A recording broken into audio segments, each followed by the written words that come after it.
I woke up late the next morning, the day of the flower festival. I was buzzing with anticipation, but because of that it took me forever to wake up. Now it was almost noon, and I rubbed my eyes as I arose. Hey there, sleepyhead. Good morning. You slept even later than I did. That's impressive, Hana. I sat up in bed, and something on the edge of my desk caught my eye. Hey! What's that? I don't know. Oh, that? A letter for you. Came in the mail this morning, so I just set it... I scrambled out of bed and into my desk chair, ripping open the letter. Whoa, geez, calm down. It's not going anywhere. Turning away from her, I started to read. Little Blossom, how have you been doing these past few weeks? I'm sorry I haven't found the time to write. Your pa's been working hard lately, and I seem to go right to sleep when I get home. I know things are difficult for you here, and I only hope that you're having a better time where you are now. It isn't the same without you here. I miss your cheeriness and watching TV with you, and most of all your pink hair bobbing around the kitchen. Hana, I know you feel bad about the pressure this must be putting on me, but don't. I do this because I love you. There's nothing I want more in this world than your happiness. I miss you, Hana. Be strong. Your Papa. Oh. My hands trembled, tears filled my eyes. I hadn't written to him since arriving at Asagao. As many times a day as he crossed my mind, I'd just been busy with other things. He must be worried sick, and from the sound of things, he was also depressed. I miss my father. I miss my home. I miss helping him. If I wasn't around to cook him breakfast, he almost never ate. He kept saying he was fine, but he was getting older, without Mom there to take care of him. Hana, are you okay? I wiped my eyes on my sleeve. Yeah, I'm fine. I miss my dad. I picked up a pencil and paper and began to write, trying hard to block out the tears. Eventually, Mai turned to her own work and let me be. Dad, I'm doing really great here. This has been the best change for my life. I have a best friend, and I might join a club. I even have a date. You sacrificed so much to bring me here. I know I hardly gave you any choice with the way things are going. I was spoiled and ungrateful, but you always did whatever was necessary for me. I miss you so much, but thank you. I know this was a huge sacrifice. Please eat well and take care of yourself. Remember, 2 glasses of water in the morning and 1 before bed. And have breakfast. Scrambled eggs are easy to make. Draw a smiley face on them in ketchup, just like I would if I was there. I'll send my love through that, so make sure you do it. I miss you. And tell Mom happy birthday. Aww.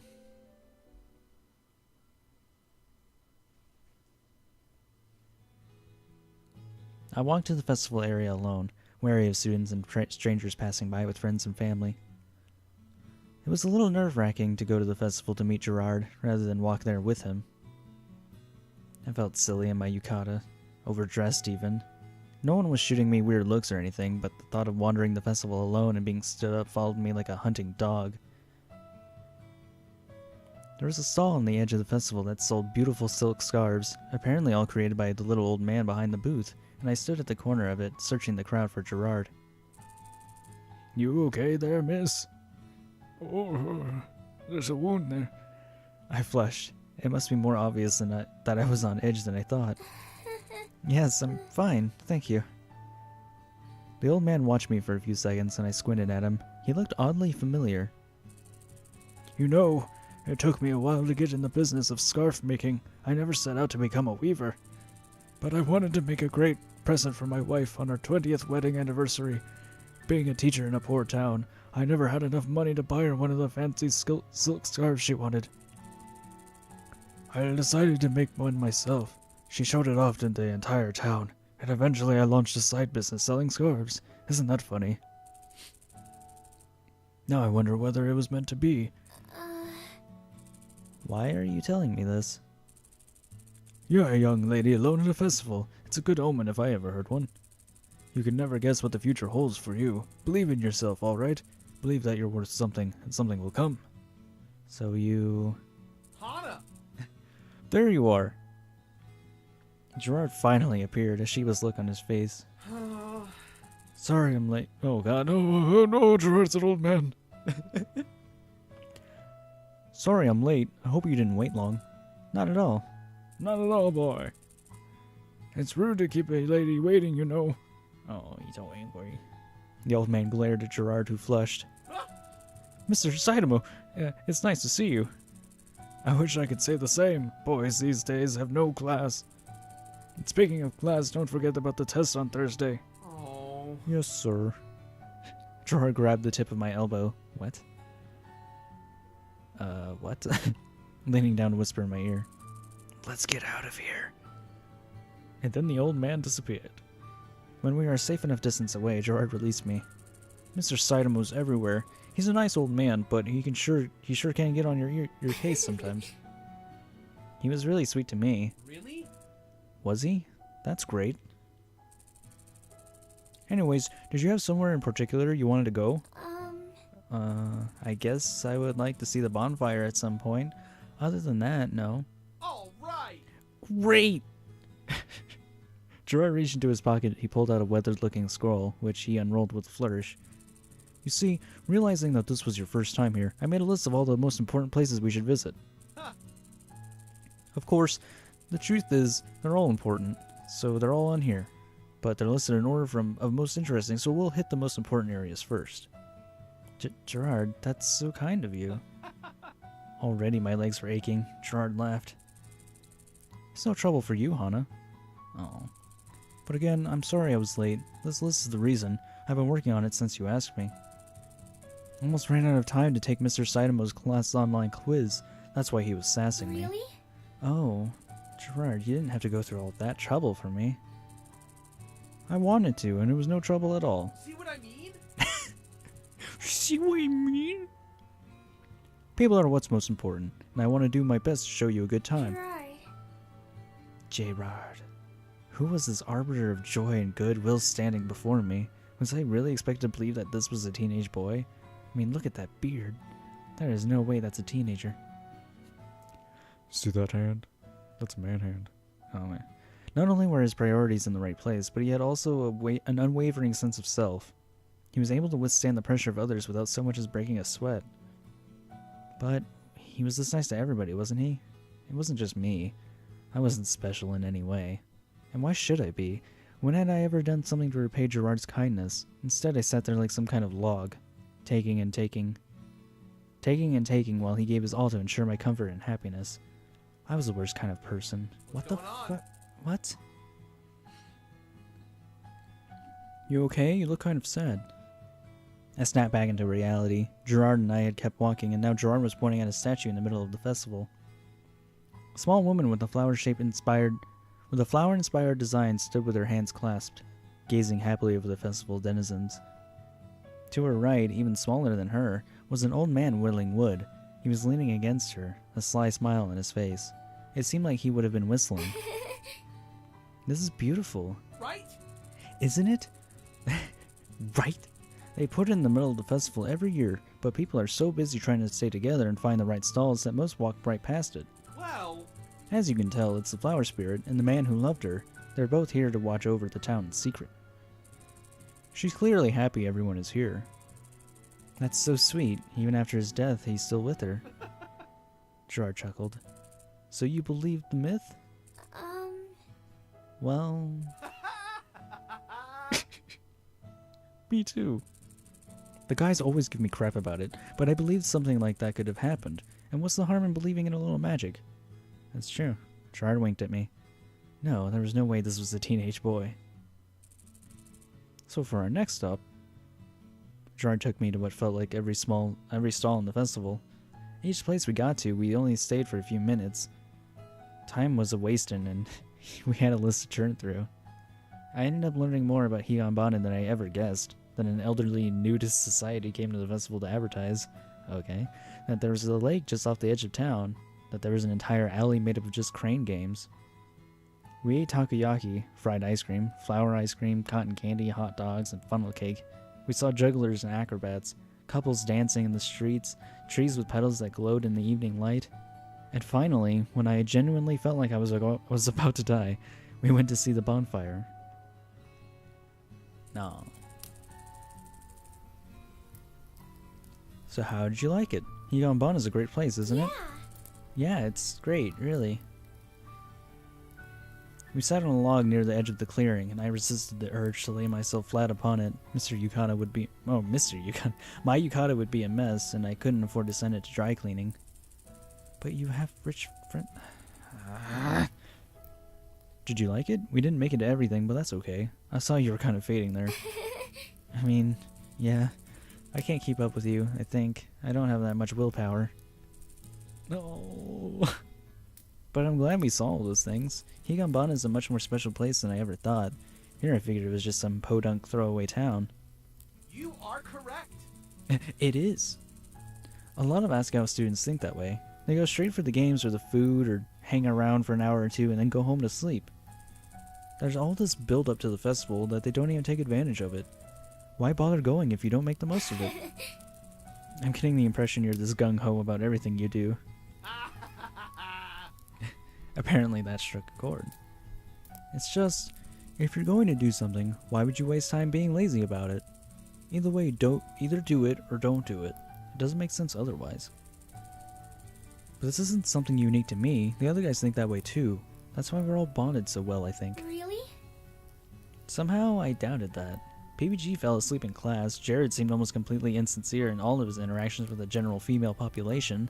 Even Continues seemed more interested in messing around with each other than winning their election. Granted, they were running unopposed, so maybe that made sense.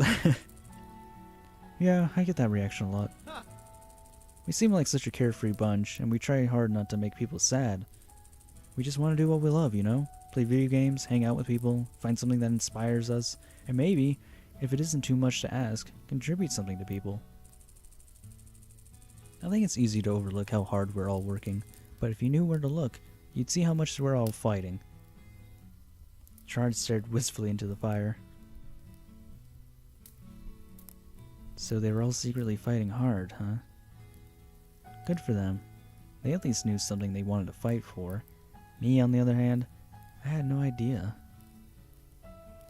More than that, I wasn't sure that I could fight for something even if I did. The past year showed me who I truly was. I didn't like the picture it painted. Lonely, misanthropic, a self-made victim, angry, bitter, resentful, distrustful, shy, unconfident. All these words floated up in front of me, triggered by Jirard's words as if by a magic spell. Compared to these guys, I was totally out of my league. It was a wonder any of them wanted to spend time with me, with the kind of negative, boring person I'd become. Before my last year in Amadarisu, I was such a cheerful girl, relatively outgoing, clever, and now? Well... You've got that look on your face again. What's up with that? It's nothing, really. I couldn't just spill all my insecurities on him, especially not now. That would put a huge damper on our date. But as I tried to wave it off, Jirard grew only more determined. What's going on? Tell me. I'm sure there's something. If I can help in any way, I want to. Oh. Should I risk it? Of course. Look. If you really want something to work, then you have to discuss things with people. Like, just talk. Just talk. Well, If you can't talk, then it's just not gonna work. Well, this is going to sound really stupid and insecure, as a total downer, and I'm really sorry about that. Jirard took my hand in his, searching my face. Aw. Don't even worry about it. Hit me, so slap him. So good! He was so good. How can any one person be so nice? How on earth did I find myself on a date with such a nice person? It's just that I feel like, compared to you, I'm so not worth it. Kind of. I know it's silly, but I just think if I've done so many things in the past, I've done so many stupid things in the past, and I used to be a better person. And if you knew all those things, What? there's no way that'd change how I feel about you. How you feel about me? Oh. I mean, you know, caring about you. Unless you killed someone, or a puppy. Both of those would be totally unacceptable. But Jirard. Girl. Did you kill someone? well, No. Have you harmed a baby doggy? No. Then you're quite alright in my book. Seriously, don't even worry your silly head about that. I'm not worried about who you were in the past. I'm worried about who you are right now. And the Honda in front of me right now is definitely someone worth caring about. Jirard. Oh. No. Anyways, I think it's time we head back. You seem a little tired. But I didn't want to end the night on that note.